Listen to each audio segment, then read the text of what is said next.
Assalamualaikum warahmatullahi wabarakatuh. Kembali lagi bersama saya di sini. Bagaimana kabar kalian semuanya? Semoga baik-baik saja. Di video kali ini saya akan memberikan tentang gambaran soal TKD BUMN tes kemampuan verbal. Apa itu tes kemampuan verbal? Tes kemampuan verbal adalah tes yang digunakan untuk menentukan sebaik apa kemampuan seseorang dalam berbahasa, yang seringkali disebut sebagai dasar untuk memperkirakan kemungkinan keberhasilan di masa akan datang. Tes tersebut berfungsi mengukur kesiapan mental yang biasanya disebut dengan tes kognitif, tes psikometrik, atau tes kecerdasan. Tes verbal juga mengandung arti suatu penilaian yang dilakukan untuk mengukur kemampuan seseorang dalam menggunakan bahasa efektif, apa yang dikenali sebagai bahasa baku. Sebagian besar perusahaan yang menggunakan tes bakat dalam proses seleksi akan mencakup tes verbal, karena ada beberapa pekerjaan yang sangat memerlukan kemampuan untuk memahami, menginterpretasikan informasi tertulis.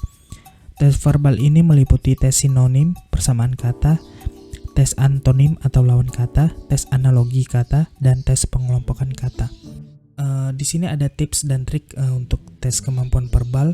Yang pertama, umumnya soal pada tes verbal berupa kata-kata serapan dari bahasa asing atau bahasa daerah. Jika Anda tidak mengenal kata yang ditanyakan, maka coba perhatikan kata-kata pada pilihan jawaban.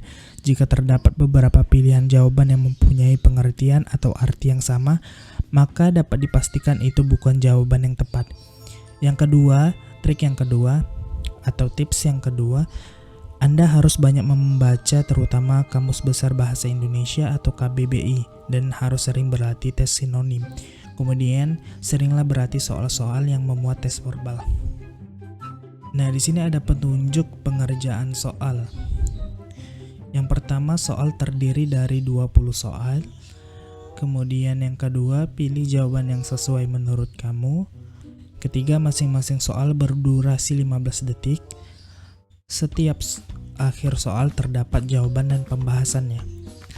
Kemudian setiap soal bernilai 5 poin. Jadi kalau kamu berhasil menjawab semua soal, yaitu 20 soal, maka kamu mendapat nilai 100. Kemudian komentar berapa poin atau berapa soal yang berhasil kamu jawab.